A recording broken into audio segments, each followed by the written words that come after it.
Okay, so let's have a look at how to use the big video machine and how simple it is to create videos, unique videos from any text article that you've got lying around anywhere. Okay, so this is ideal for repurposing any content that you've got lying around in written form.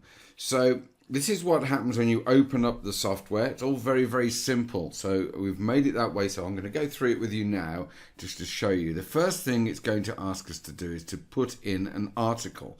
Now, I've got one that I've just written up here. Okay, so I'm just going to copy that and I'm just going to paste it in here. Okay, so every time that there is a new paragraph, that will start a new slide in the video. Okay, so you want to be careful not to put too much text in each paragraph, otherwise it's going to be a little bit too compressed onto the video. So make the paragraphs, each paragraph is what it's going to say on a slide, and you'll see that in a moment. Okay, so that's the article that we've got in there. Next thing we can do is to set the background of the actual video and set the font. Okay, at the moment that's what we've got, white background with Tahoma. That's what it always defaults to. So let's just make the background a different color. Let's make it this nice dark blue color like that. And if I've done that, then I really ought to set the font to a different color as well. Now you can set the font here, it's whatever font you want the video to show as.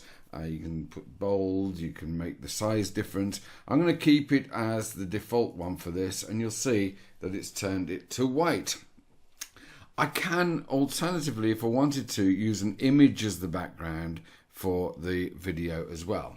Okay, so I'm not going to choose that. I'm going to keep it a plain color, but you can have an image all the way through the video at the back of the text. Okay, so the next thing we need to decide is music. Now I've got a file with some music in here, so I'm going to choose that one. Okay, now you can get PLR music with no rights on from a lot of different places, and there is a site called Duke Deck where you can actually have a computer generate a track for you. If you know how long your video is, then that is ideal. You can go and create unique music over there. And if you want to, I think it's free, but you have to put something in your article to give an attribution to them. Otherwise, you pay $1, I think it is, or $2, and you get to use it as much as you like.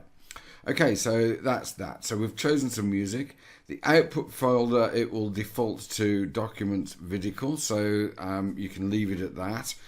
Now, we can finish on a blank slide, and this is at the end of the video, a blank slide. The last page of the article will finish the video, or we can choose an image. I'm going to choose image for this.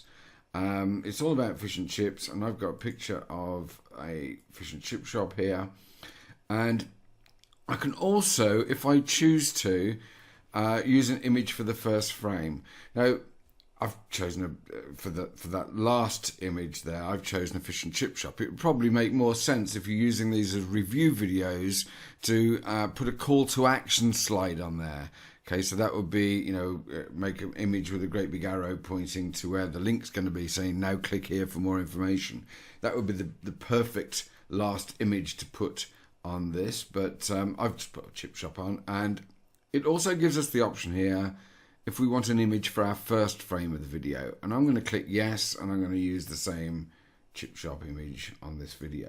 Okay, seconds per frame, that's how long it's going to stay on each of these slides before it moves on. 5 seconds if you've got short text like I have for each slide, then that's ample. You'll see when we generate the video.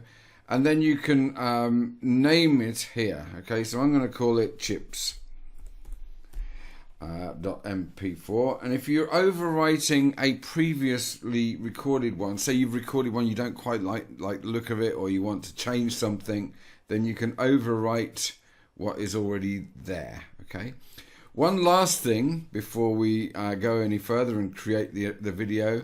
If you click here, you can save this project. Okay, you save or save as. You save the project, and next time you open up the big video machine, it will create it'll put it all back in as you saved it. Okay, so there'll be no issues with that at all. Okay, so with that, then let's generate the video. And it only takes seconds to do this. It's creating the video now, compressing it and adding the audio. It may take a little bit longer because I'm using a lot of resources using this. No, it's done it. Look, it's done it already. So let's open the location and have a look at our video. There it is. So let's open this up.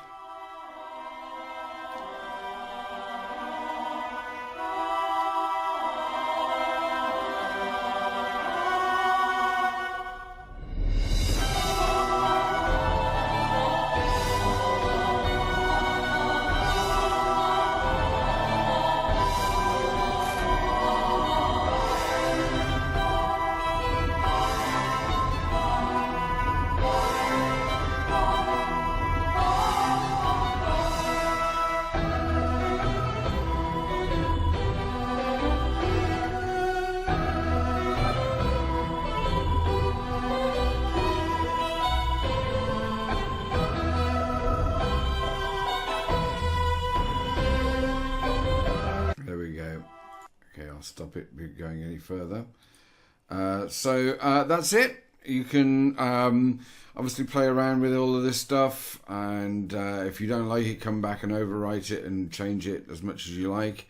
And one last thing I'll mention is this Tube Optimizer button here. If you haven't bought my Tube Optimizer Wizard software, when you click that, it will tell you to upgrade. There is a pro version of this. If you've bought my Tube Optimizer Wizard, you won't need that. And if you click on yes, it will take you to the Tube Optimizer Wizard. Okay. If you haven't bought that and you're buying this product as a standalone product, then if you click this, it will take you to where you can upgrade and get this Tube Optimizer added in. And basically what that does is it provides you with an optimized description and tags for your video. Okay, so that's something that's useful. If you haven't got my Tube Optimizer Wizard, you can get one included inside this software. And there you go, that's it. And with that, any questions, hit me up on support, but I think it's very self-explanatory. Thank you and bye for now.